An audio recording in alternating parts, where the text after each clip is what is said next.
is a graduate of here, CHS. He went on to earn a bachelor's degree from the University of Central Florida. After that, he went to MIT. He has 2 masters from there. And he is currently finishing up his PhD. And let's see, his immediate supervisors are Sarah Seeger, who you may have seen in the national news a number of times. She's one of the world's foremost experts on exoplanets, planets, and other solar systems. His other immediate supervisor is Jeff Hoffman, who is the astronaut who, if I'm not mistaken, has logged more hours spacewalking than anyone in history. I know it's at least 1,000. 1,000 hours total time in space. Out in space, yeah. And he was the person who originally went on the spacewalk and fixed the Hubble telescope years ago, and also with the many different upgrades and services. He was one of the people involved in that.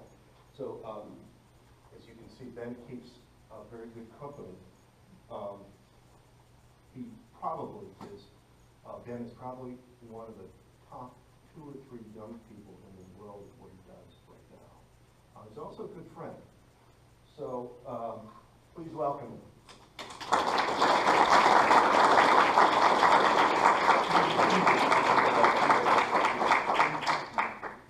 Thank you for coming, everyone. This is Rocket Science, is the title of this seminar series, and I want to first, before we get into all this other details, give a little gripe about that title, because what exactly is rocket science? If someone tells you they're a rocket scientist, they're either lying to you or lying to themselves. There's no such thing as rocket science. You don't know whether they're talking about propulsion engineering or all of its subcomponents. You could be talking about structural engineering, which is the entire rocket and making sure it doesn't fall apart. You could be talking about instrumentation, which is how the rocket knows what it's doing and all of its subfields. Most of the time those are on the top of the rocket, but in reality they're all throughout the rocket. God forbid you want to put a human up there, meat in the seat as we like to call them as engineers, then you got to understand all about the human factors engineering. There's also the mission design, orbital mechanics, and the environment you're going into, what you're doing once you get to space. And on top of that, there's also the mission management and politics. Engineers and politicians don't get along, but they still have to work together on complex projects. So, what do we call this umbrella that might loop them all together? I call that systems engineering. That's one of the flavors of things of taking complex systems together. We'll talk a little bit more about that. So today's talk is mostly going to focus on planetary science and systems engineering, since there's really no such thing as rocket science. But we're also going to talk about economics and psychology a little bit, because those are important. So that's what our talk today is about from the center, is kind of combining these 4 things into one purpose for planetary science missions. So today I'm going to talk about systems engineering paradigms, what that means, and what's going on today. We're going to talk about what distributed satellites are, what that means, and what they can do. Then we'll talk about these 3 planetary science mission case studies that I'm working on, and then we'll kind of wrap up with some final thoughts from there. So, for those of you who have never heard of systems engineering consists of 2 things. One, it's the art and specialty of combining complex systems together. When you have a lot of complex things, no individual person knows how they all work together. It's the systems engineer's job to put it together. So rockets, laptops, anything complex, multiple parts, put together with systems engineering. The second part is understanding how all those pieces work together. Because when you put a bunch of different people into a room, they might behave differently if they're by themselves. That's exactly the same things that happen with complex systems. If you have a very powerful vibrating engine on a rocket, it could throw off your structure and destroy it, and you don't want that happening. So these 2 parts we summarize. This is how we get cool stuff. Second part, this is how we make sure cool stuff doesn't explode. That's the 2 basic parts of systems engineering. Today I'm going to be talking about both of these in detail. By the way, this is one of 2 slides that doesn't have a picture, so don't worry, you're not falling asleep. So when we put a bunch of different engineers in the room together, they have different ideas of what a project will look like. So if we're building an airplane, the power plant guys wants a big engine, the aerodynamics group wants something really sexy there. Electrical group wants wires everywhere, armaments group wants guns everywhere, and we have to balance all of those things together to make sure we get a plane that can fly. That not only happens with the engineers, it also happens with the management levels. So, if you have a customer that describes, oh, I want a swing, and that's how he describes it, but in the end, he really needs this type of swing, that can be a problem, especially for the engineers who have enough problem communicating anyway. In fact, this is a joke here. Oh, I want this, but I really need this. This is actually kind of one of the fundamental problems we have, is the scientists in planetary science missions don't always communicate with the engineers what they need. And this is what we're going to be focusing on as kind of like the overarching concept among the fields. So with any engineering systems project, any design project, 4 phases: conceive, design, implement, operate. Conceive, figure out what you want to do and how it's going to work. Design, figure out exactly how you're going to build it, as in down to the final screw. Implement, you build it, you test it, you make sure it works, and then you operate it. You make it do the thing that you wanted it to do in the first place. NASA has a similar life cycle with its projects. It goes from phase A, phase B, phase C, final design and fabrication, phase D, assembly, test, and launch. Phase E is the operations, phase F is making sure you dispose of it properly. They pretty much follow the same thing. If you split phase C into 2 parts, it follows that exact same line for the beginning to the end. However, the pre-phase A is a very important component that often gets overlooked, and that's what we're going to focus on today, is these concept studies for missions.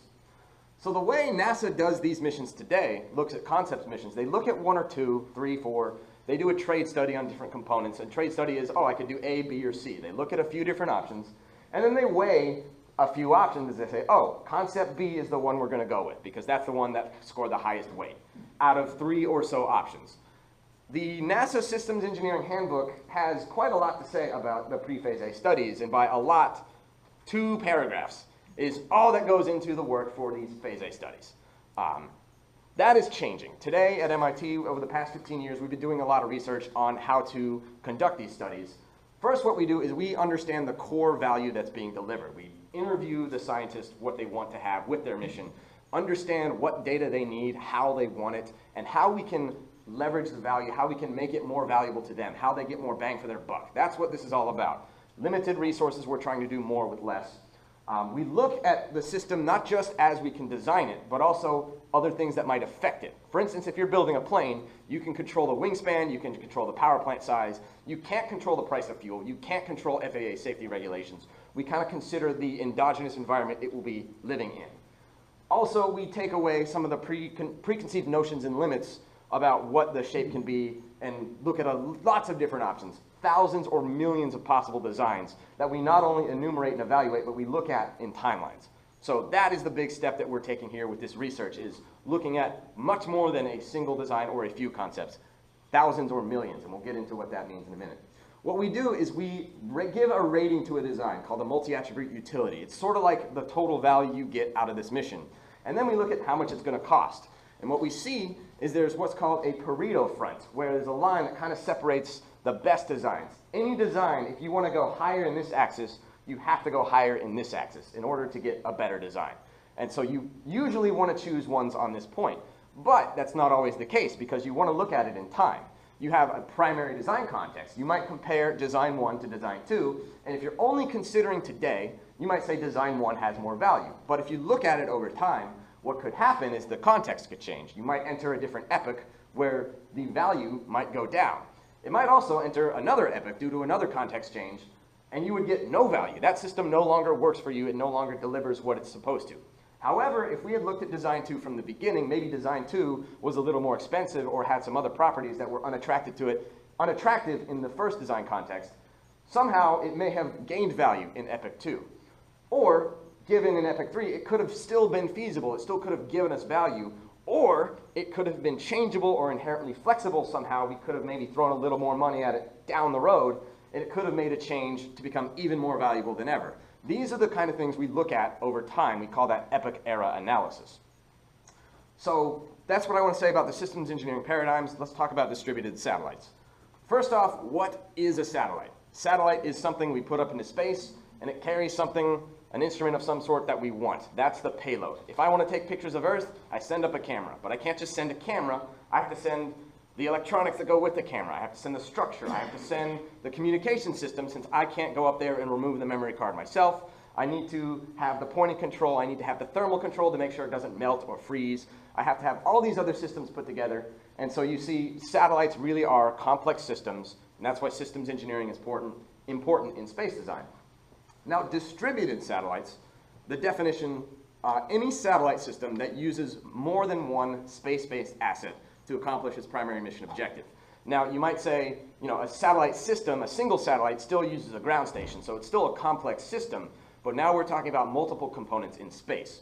There are several different flavors of distributed satellite systems. One are constellations. Those are satellites usually in different orbits from each other. They might be getting coverage in a different way, different parts of the planet. They might be relaying signals to each other from long distance, but in general, they don't have to talk to each other. Another flavor is fractionated satellites, where you might have different pieces of a satellite taken apart and separated from each other for various reasons. Some of those parts you might be able to upgrade later or replace if they break. Instead of replacing the entire satellite, you just have to replace that component. So really, these satellites are flying in formation, talking on like an yeah, go ahead and bring some of the lights down. Talking on a local area network, think of it that way, instead of over long range. They're not operating independently, they're operating with each other. So some examples of distributed satellite systems, I'm sure you've heard of GPS and Sirius satellite radio. GPS currently has 32 satellites in its constellation. Sirius has 9 in different orbits to give us coverage in North America.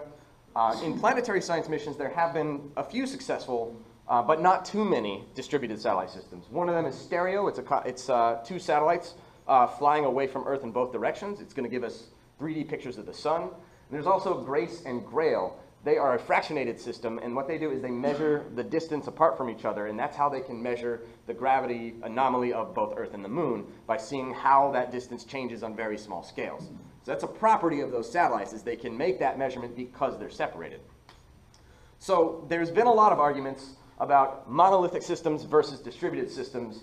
Research over the past decade or so has shown that the monolithic systems kind of beat out the distributed systems in a lot of ways. Now, I'm sorry if you don't get my really, really big man reference in Voltron. Let's take it, younger kids, Pokemon, Snorlax, and Execute. You got one big system versus a bunch of smaller systems working together. The research has shown that the monolithic systems are better because they're a little cheaper, they don't have so many components, the complexity is way down. However, that's using those old systems engineering techniques that NASA uses.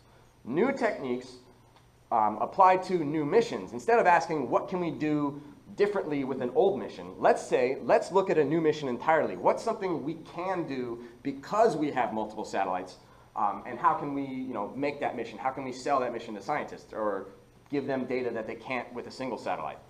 So that's kind of the crux of what my thesis is going to be. First off, we have a capability. What can you do with your payload? If I have a camera, I can take a picture.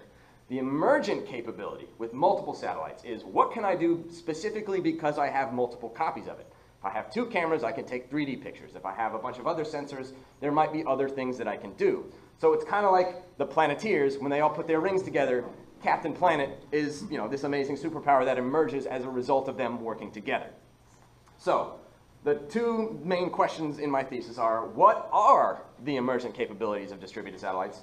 And how can we leverage those emergent capabilities to achieve new science goals? So that first part, what are they? What are the emergent capabilities? Well, I've identified 4 of them. The first one is called shared sampling. It's when sensors trade off responsibilities for making a measurement. We do that on Earth with telescopes. As we all know, when it's daytime, you can't really use a telescope. When it's nighttime, you can, but if you need to make an observation that lasts longer than night, we have a lot of telescopes spread around the world that they can work together to make sure we have a continuous observation. Like if an asteroid is passing by, we want to get a close look at it, but we got to observe it for longer than a single night. The second capability we call simultaneous sampling. That's when you have a bunch of different sensors taking measurements at the same time. The best example of this is our global seismometer network. It's how we track earthquakes, where they come from, but also how we know a lot about the internal structure of the Earth. As we watch these vibrations go around throughout the Earth, that's how we know that Earth has a solid inner core, but a liquid outer core, for example. The third capability is what I call census sampling. If you have a lot of targets you want to take a lot of data on, you don't just send one person around to try to get that data. If a single person walked around to every household in the US to get a census, everyone would be dead by the time they're done, and it'd be a different country. So instead, we use our network of postal carriers to send census packets to everyone, and they send that back to a central office. The fourth emergent capability is what I call distributed deployment. That's where you throw a sensor somewhere, and then you can get information from that sensor to determine where you want to go with your next one. So if you're calibrating a rifle, you take a shot, you adjust your sights, you take more shots, and eventually you'll get right on target if that's what you want to do. You can't do that if you only have one bullet in your gun. You're not going to be able to calibrate your sights, but you can do this if you do have multiple bullets. So those are the 4 emergent capabilities of distributed satellite systems. So unfortunately, I'm only going to have time to talk about 3 of the missions I'm working on. I might get a little bit of time at the end to talk about the 4th, but we're going to talk about how each of these 3 missions leverages one of those capabilities of distributed satellite systems. The first one is a constellation called ExoplanetSat. Now, this is a real mission. The hardware has been designed. I wanted to bring in a model of this satellite. I was unable to because it's still an expensive model. But what this is we have a primary science goal. We want to find Earth-like planets around sun-like stars, not just any exoplanets. We want to find the ones that we might be able to live on and go to eventually. The way we do that, there's a lot of techniques to use, but we use what's called the transit method. If the star and planet are aligned correctly, as the planet passes in front of it, we see a decrease in the brightness of that star. It's a very small decrease in brightness, but that's what we can use to track to see if a planet is there. If we know a planet is there, then we can make future observations, follow up on it, and get a lot more information about the properties of that planet. But we need to know where it is first. So this is the method that the Kepler Space Telescope used to discover a lot of exoplanets on a very small patch of the sky. The problem is this is not an easy task. There's 3 things you need. You need photometric precision, basically how small of a dip in brightness can you get. You need to observe for a really long time because you have no idea when it's going to happen. And you have to cover a lot of the area of the sky because you need a lot of targets because not all of the planets that you might be looking for are edge-on like that. The thing about it is if we're looking for a planet exactly like Earth, the difference in brightness is about 50 parts per million, and you need to be able to resolve that. The second thing is this distance, this dip here lasts about 13 hours, but it only happens once a year. And if you don't know when that's going to happen, you have to observe it several times. At least to confirm an exoplanet via the transit method, you need to observe it 3 times, which means you need to be observing this planet for at least 3 years. So that's one of the things that's problematic about that. Here's the other problem. This is not real data. Real data is not this pretty. I did my master's thesis data, and it was terrible. I don't even want to show you a picture of that because it's that ugly. Not real data. This is real data. You practically need a degree in statistics just to be able to parse out when this starts and ends and all that information about how this planet is going in brightness. Also notice that this is 1 part in 100, not 50 parts in a million. So if you do not have very good precision, it's going to be very hard to see if that planet comes out. Not only is it going to be hard to see if that planet comes out with this data, you are looking at a star that is not constantly bright. So this is something. Freezing. So this, notice, is over a time scale of about a couple hours. You're actually interested, if you're looking at for a really long time, computers taking a time to think about it yourself for a second, all the bad things it's ever done.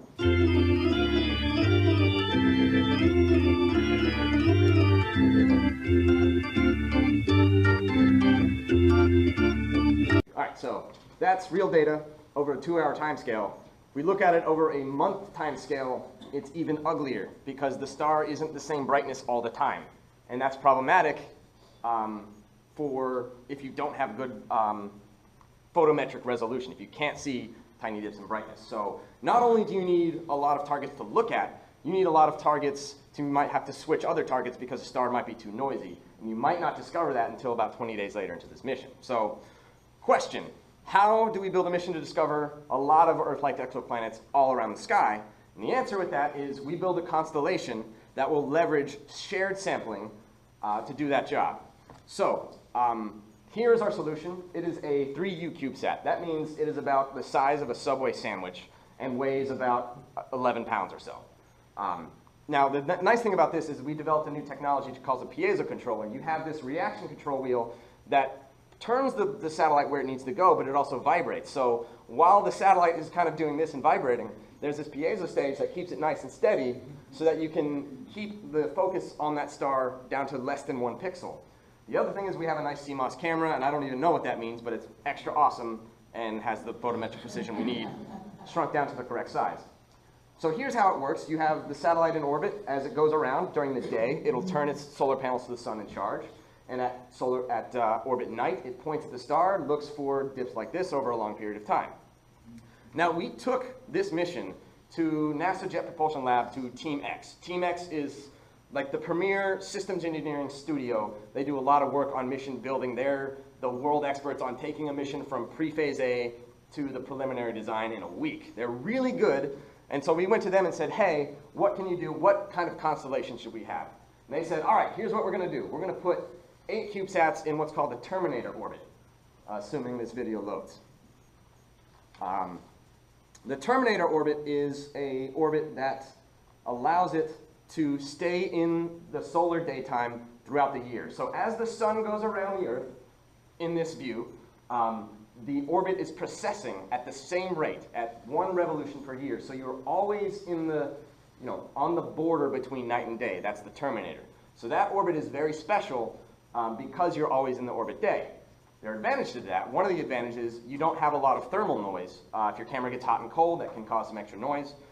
The problem is, one of the main issues of this mission, here is a coverage map, starting from a star at the equator, going all the way up to the North Star here. This is a 3-year coverage timeline from 0 to 3 years. Notice that there are these giant gaps in our ability to cover any star in the sky because of the constraints of this orbit. Turns out, there is not a single star in the sky from this orbit that you can view throughout the entire year, which is what we need, because we don't know when these transits are going to happen. So in reality, we went to NASA, gave them our mission, and they gave us a mission that gave us 0 value in return. It was a mission that would not meet our expectations to do the primary science goal. So what my job was to do was to look at that and do a trade space exploration. What I did was I looked at a bunch of different designs that we could possibly choose, combined all of those different choices for all these different design variables, and I looked at over 2,000 individual constellations and made this trade space, judging cost versus the value we get out of it. And I found, yes, there are designs that we can get value out of, but they're not the one that NASA gave us. Now, not to knock NASA, but remember, they only have 2 paragraphs on preliminary design. So, and I would like to work for Team X someday. So here's kind of how some of the constraints we're working with. So if we have 3 different orbits, equatorial, sun-synchronous, terminator, and some other inclination, at one part of the year, we are able to see this star. But remember, 6 months later, Earth's going to be on the opposite side of the sun, and so what's going to happen is, if you're in the Terminator orbit, the sun is in the way because it's going to be causing too much brightness. You're not going to be able to get the precision you need. The satellite in the equatorial orbit can't see that star because Earth's in the way, but the one that is at an inclined orbit can. So if we look at it from the side and the back view, what happens is, as you're going around the orbit, you have this nice long arc where you're able to see that satellite for about 20 minutes at a time, which is kind of what we want. The problem is, remember, the Terminator orbit precesses. One of the things that makes it nice, it also affects this orbit the same way, and that can be a bad thing if you're at that part of the orbit the wrong time of year. If that comes around 180 degrees, now you can't see the star. So instead of 1 orbital plane, let's look at multiple orbital planes. If I have 2 other satellites in 2 other planes, they can share the responsibility for making that observation in that time frame. So what will happen, and we'll see in this video, is this is a slow motion version of 3 satellites working together. At this time of year, the green satellite and the blue satellite can both observe the star target. The red one cannot because it's in the sun during this time. The red one might be looking at a different target down below. It's not all looking at one target. We're all looking at multiple targets, but we're trading off which satellite has the responsibility. If we look at this sped up over, instead of periods of days or hours, now we're looking at the months at a time go by. We see how the orbits precess and how they would share that responsibility. You can see the moon going around every 30 days, and then the sun goes around. But these orbits are precessing, and you have to take that into account. But with multiple planes, you can have the coverage you want. Here is a coverage map for 1 star with 6 satellites in 6 different planes.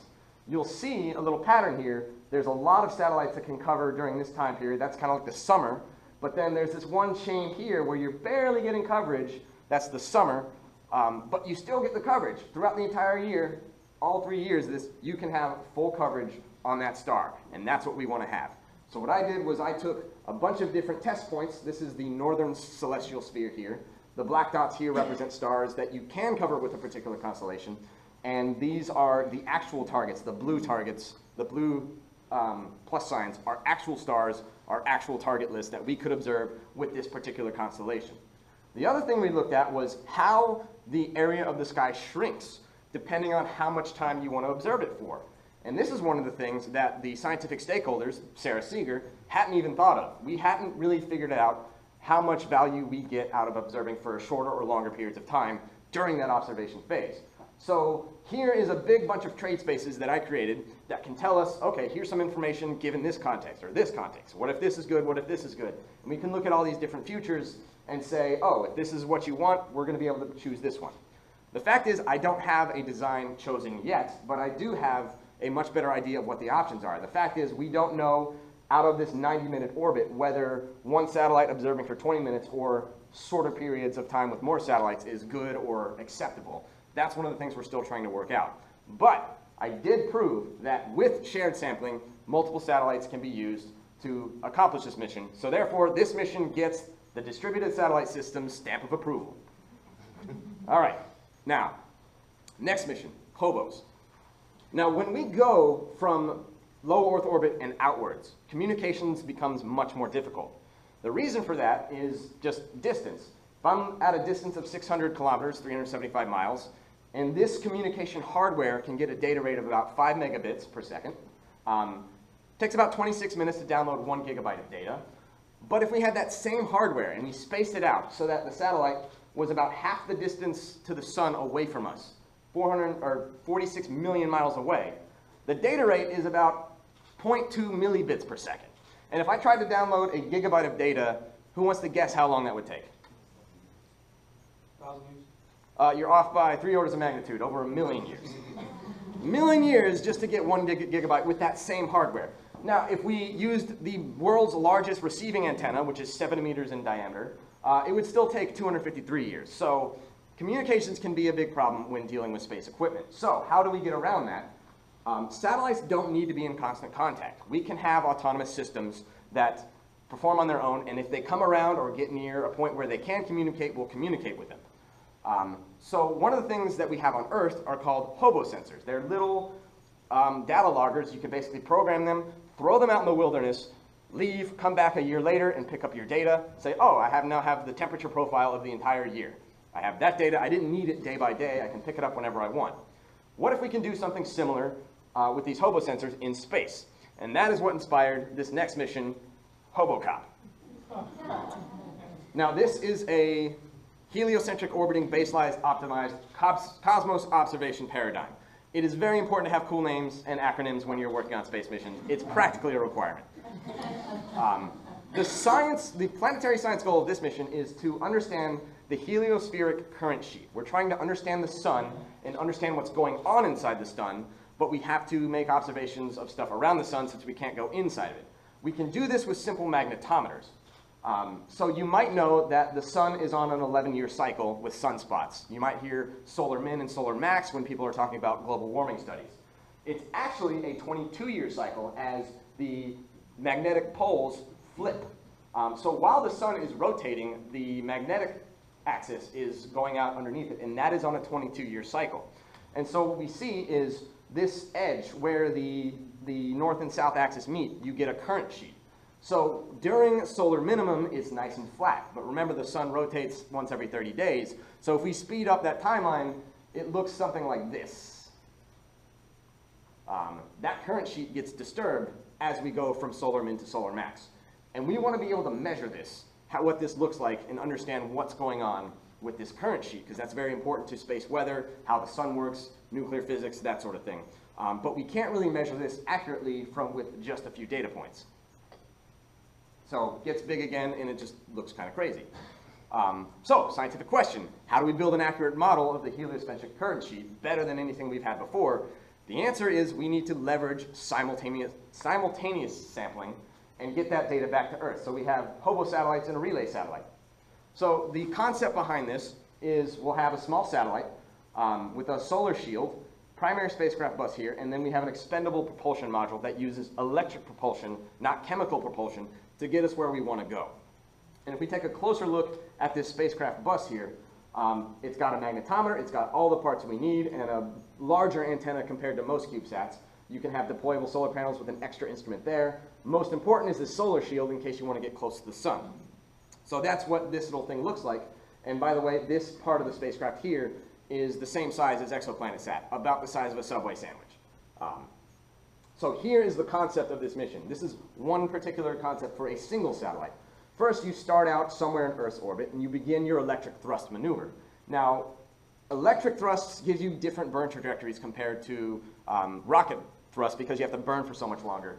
But you will eventually get to the end of your trajectory. You jettison your propulsion module because you don't need it, and you don't want to protect it from the sun's harmful radiation. That'll get you into this operational orbit called an eccentric orbit, where you can get a lot closer and further from the sun. When you get close to the sun, you fold up your solar panel since you don't melt, since with this particular design I'm showing you, the flux from the sun, the heat you're getting is 400 times of what it is here. So you might melt your spacecraft if you're not careful. And then when it comes back up again in its orbit, it will communicate with one of the relays, the communicating orbital platforms. So these cops are going around, checking up on the hobos, making sure they're doing their job, going around the sun. So again, this is one particular design that I'm about to show you that uses a bunch of these spacecraft, 12 specifically. These are 5-kilogram spacecrafts with 10 kilograms of fuel. That's how much you would need with those ratios to get to the orbits we're talking about, which is a 91-day or quarter-of-a-year orbit. And they're going to be going in sets of 4. And these relay satellites are going to be around outside of it, and that's how we get our data back. So here is what the mission looks like. Starting from near Earth orbit, or Earth-like orbit, I should say. All the satellites together, and one at a time, they will start coming down and entering their orbits. Here is their primary operational orbit. Notice they're starting to make swoops around the sun. And they start making swoops simultaneously as we get more and more to them together. So as the mission goes on, now we're getting 3, now we're about to get 4 swoops of the sun at the same time. Not only are we getting the swoops at the same time, we have the COPS out here in their orbit. And if we take a look at this, not only are they getting swoops around the sun, but they're also getting latitudinal swoops because they're not at the same inclination. So what we see is these 4 sampling together as they go around the sun, not only near the sun, but also far away from the sun. And that gives us a much better idea of what that current sheet looks like. So when we zoom out again, this network is going to be behaving like this, and we're going to get a lot of crossings through that current sheet. So we built a trade space with that. Not only do we want to study the sun, but with trade spaces, we can analyze other goals, such as what if we wanted to build an interplanetary network, internet, so that other small satellites could come in and tap in that network without having to bring these massive communications antennas, and then the massive other things they got to bring with that, and the massive propulsion systems to get there. And we can look at these trade spaces. Here is our design vector. I'm looking at 476,000 possible designs. We're trying to evaluate all of those, just based on these numbers of design points. And those are only 3 different options each. So we've been working with some Harvard solar physicists to try to make sure they're satisfied, and they're getting really good satisfaction with this. And because we are using simultaneous sampling and distributed satellites to achieve something that has never been done before, once again, the Distributed Satellite Systems, or DSS, stamp of approval, this mission is good. So finally, the third mission uses planetary penetrators. Now, one of the things that makes planetary science missions hard is stopping. You get somewhere, then you still have to slow down. The Apollo program, lunar module, was mostly fuel, just to get down to the moon and then back up. With the Mars Science Lab, they had to build this really complex sky crane, which I thought was a huge waste, but it worked, so I can't complain too much. And a lot of extra mass goes into making sure that we land. What if we could just crash land? And that's kind of where we get the idea from military technology. Bunker busters are built to go hard into the ground and bury themselves and deliver a payload without detonating on impact. So if there are other instruments we could put in a missile that could go through concrete, why can't we put those missiles into the dirt on a planet? Because that's usually where we want to explore other things. So planetary penetrators, that's not a new concept. We've launched a few of them, and we have others in plans. So basically you have a cone, a missile, and you can attach a bunch of instruments in there. Some of them are really small. In fact, you want them to be small. You want them to be highly ruggedized, and you can still have drills coming out the side. So with that, we took a look at what we could do with the greater Mars missions that we want to take a look at. So that's where we got this mission, Gangmir, Groups of Atmospheric Nanosatellites and Ground Penetrators for Mars Institute Research, named after Odin's spear, if you know your Norse mythology. But now we're looking at penetrators and satellites. Just to start, we'll look at only the penetrators, though. The primary science goal for this mission is we want to search for subsurface hazards on Mars that might be harmful to human health. As of now, no rover has actually dug more than a few inches beneath the surface of Mars. The Mars Phoenix lander had a little shovel. It went a little far, but it didn't go a couple meters down. We think there might be peroxides in the permafrost. There might be other signs of life that we can look for. The fact is we don't know because we've never been there. So one of the things we want to do, I was working with a group in Italy to try to solve this problem, and they identified 5 landing sites that they might want to visit around Mars. Now, to give you an idea of scale, remember that the Spirit and Opportunity rovers have been active for almost 13 years now. All of the rovers on Mars, if you stretched out the entire length that they have traveled, are less than the distance between those 2 lines. That's how far we have traveled. That's not even regional. That wouldn't get you from here to Pensacola.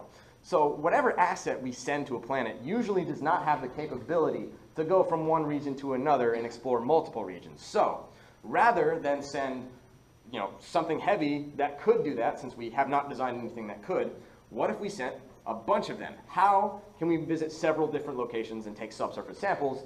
The answer is we launch a series of penetrators that can leverage distributed deployment to inform us where we might want to send the next one. This is where we start getting into the psychology and we get into risk analysis and gambling and how can we analyze what a scientist might want with this.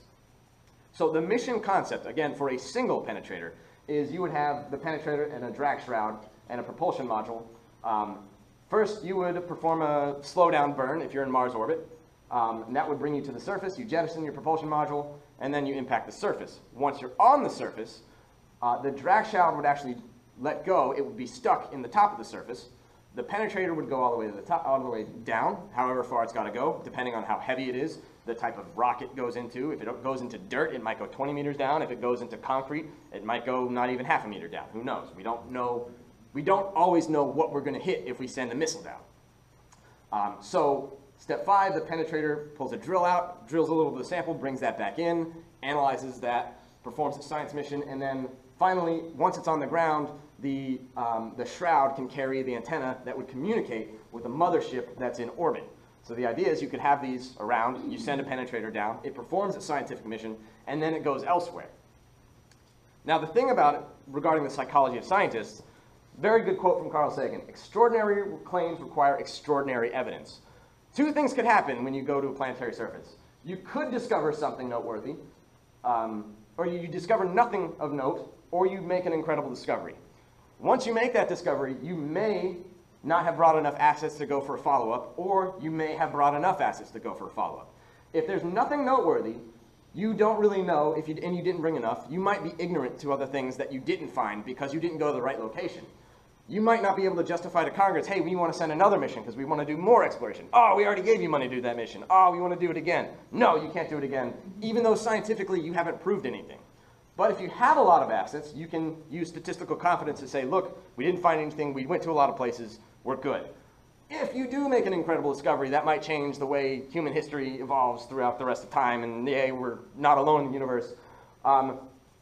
If you only do it once, you didn't prove anything, you just got the idea for it. What you need to have is more measurements to try to confirm that. So if you didn't bring enough assets to try to make more measurements, any skeptic could say, nope, your instrument was broken, that's not enough proof.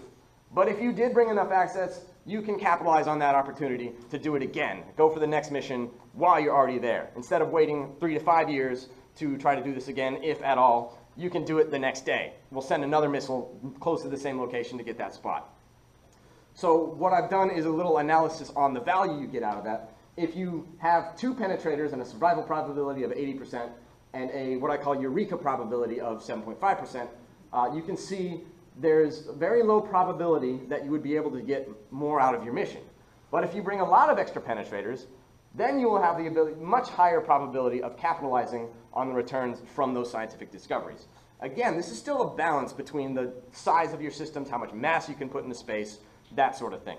But here we can see that more is usually better, even if more usually means that those things are smaller, because that's the trade-off. But we don't ever go to Mars with just one science goal in mind. What if this was just one of 7 science goals we could be looking at? One solution to that is to deploy both ground and space-based assets. And so this is the mission that I was in Italy for 2 months working on, is using small satellites orbiting the planet to do atmospheric studies, ground penetrators to do ground and surface studies, all communicating with an orbiting mothership. And so what we did, you could have a small satellite operating completely independently using, its satellite systems and the propulsion module. You could have a solo penetrator with its own propulsion system, or when you drop off a combination from the mothership, you might be able to save on some of those redundant systems. A single penetrator might be the delivery for one of the small satellites, and then it does another burn to go down to the surface. So this is what our design vector looked like, and from this combination of using different numbers of penetrators in small satellites, different orbital options, different instrument options, sizes, different instrument packages, how long you want these things to last, we're looking at a total of 37 million designs just to try to understand that trade space. That's a lot of computation, but it's still chump change compared to how much it would cost if we tried to build one of these and we did it wrong and had to go back even just a few steps in the later design phase. So here is what we call the trade space, looking at the multi-attribute utility versus the total mass. Total mass is usually used as a good cost estimator for space missions. So what we see is as we get more and more elements, it goes up. There's this slope of this line here. Because we're having more instruments, more things, it adds more mass. It only makes sense. But we're also getting more value out of it. The thing is, when you have redundant systems, mass is not the best cost estimator. A good cost estimator involves making sure you understand the economies of scale. And if we look at that, this is the new slope of the line. Notice how much more value we get for even small increases in total cost, basically, looking at that complex cost, adjusted cost. So what we see here is the economies of scale really help us out. Even though we might not be able to fit too much more into a single launch vehicle, the development processes for each of these individual instruments, especially if you don't have to put so much effort into making sure they don't fail, because it's okay for them to fail. NASA says failure is not an option. I say, who cares if you fail? You got extra backups. It's okay. You save more money in the long run because you didn't spend, 50% of your engineering budget to make sure this one thing would work. So with those economies of scale, we see greater increases in the scientific value that can be compared to a monolithic system because you can capitalize on those risks. And that's what the result says here. So once again, this mission gets the DSS stamp of approval. So, a couple conclusions to this. What we've shown here is that new scientific vistas can be explored with distributed satellites that we have not seen before. That's made possible by a lot of different things. Miniaturized technologies, systems engineering methods, which we're working on pioneering, advances in computer science since the 70s have definitely gone a long way in our ability to model and understand complex systems. Also, one thing that really hasn't even been talked about in my work is how low-cost access to space is coming. SpaceX is trying to make launches to space much cheaper than they've ever been, and that's good. And then, of course, the final part, emergent capabilities of distributed satellite systems. We have demonstrated that new valuable science missions can be conducted with distributed satellites that cannot be conducted with monolithic systems. So hopefully that is what my committee will say, I passed and I get my PhD. The thing is, I didn't really go into a lot of the detail on all the modeling I did. Everything I have shown you has been mathed out in some way. Orbits, communication systems, propulsion systems, control systems, all the science things, value propositions, the atmosphere of Mars for my entry, descent, and landing code. All of those things I've spent so much time modeling that I don't really get to show you here. But one of the favorite things that I also don't have time to show you was when I modeled all of the asteroids, all 620,000 or so of them. So this is the final thought I want to leave you with. That fourth mission that I didn't get a chance to tell you about. Notice, here's Earth's orbit. Look at all those asteroids moving around there, even though most of them are around this main belt. It's just a really cool video, and I wanted to show you. So. And with that, I will take any questions that you guys have.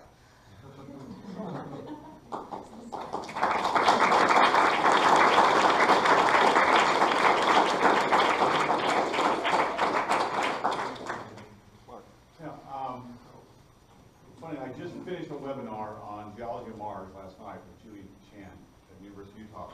And she's telling about these missions to Mars. They're planning new rovers that are as big as trucks or buses or something. And they're trying to figure out where they're going to land and where they're going to look. And so we know we have the surface roughly mapped. We know where the sedimentary rocks are. We know where the basalt is. I don't know where the concrete is. But I say concrete because I had to do the calculations to make sure, one descent speed it would survive, and another one it wouldn't go too deep. Sure, I understand. Is this going to be inform these penetrators? Can you put those in like possible sites, landing site areas? Is that what the plan is to do with this, or? Yes. Again, that was a concept mission. Again, only the first mission has actual hardware. Yeah. The idea was that you could put those penetrators anywhere you want to. Usually, when you start a mission, we assumed the baseline scenario for that mission was the mothership would be entering a high inclination Mars orbit. And so if Mars is rotating this way and you're orbiting this way, you have access to the entire planet. You just kind of have to wait around until the right conditions show up to be able to land wherever you want to. But you're going to have different kind of rocks, so you could aim for an area that's got sedimentary rocks, which are going to be much softer than the salt. Exactly. So you might have to have different drag systems depending on what you want to do.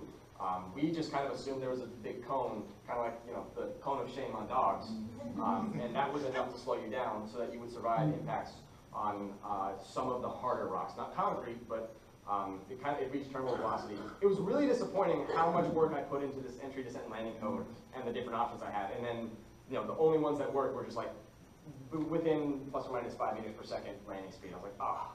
So a lot of things. It depends on a lot of things, but yeah, we can do a lot of. We can go anywhere we want with these because they're space-based. Yes. How do you keep the landing from jarring some of the smaller systems? That's why you have to ruggedize those. So there is a probability of failure if you do come at it at a weird angle or you hit rock that is harder than you expect. There is a risk that you would damage those systems. Not every bunker buster technology does work. That's one of the reasons why like the mass budget for a penetrator system is a lot different than for a small satellite system. So again, that is an area of the design that is far beyond the concept phase. Definitely more in the final design area, but you can definitely harden those systems so they can survive 300G impacts or so. I mean, it's possible, not with every instrument, but with a lot of instruments you can. And we're not the only ones looking at penetrators. They're looking at a Europa mission, which is landing on pure ice.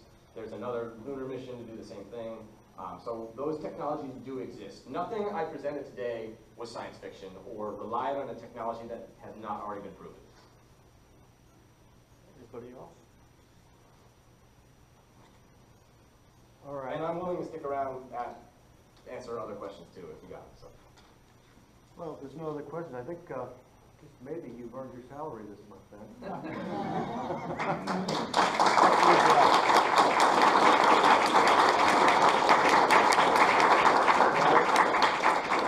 And if there's nothing else, you guys have a good weekend.